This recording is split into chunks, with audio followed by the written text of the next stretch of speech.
是在地新闻，继续来看最近北中南拢有夜店甲酒店，规定人伫咧遐相拍相抬。行政院长苏贞昌讲重话，讲若阁发生，就要甲地方的警察局长换掉。苏贞昌早起到立法院备询，嘛来呛业者，讲唔通下过红线，唔通来看价政府的决心。另外，这个立委的补选，哪里拢真拼势。行政院的前院长赖清德讲，民进党剩最后一口气了，是毋是会当重新徛起来？就看这道立委的补选。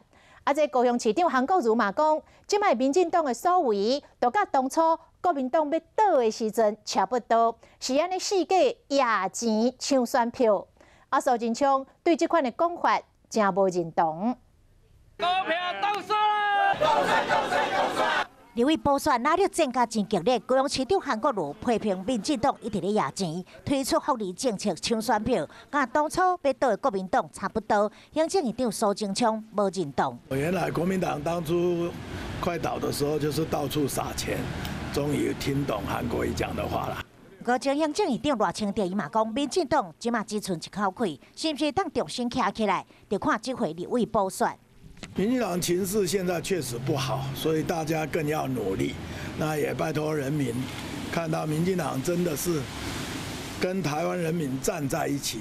强调做伙努力。高雄日前发生几啊件相拍事件，苏贞昌找到伫行政院治安汇报，讲若是相拍伫地总店门口发生，就要替换地方的警察局长。我要告诉经营酒店夜店的老板，都不是一般人，要知道。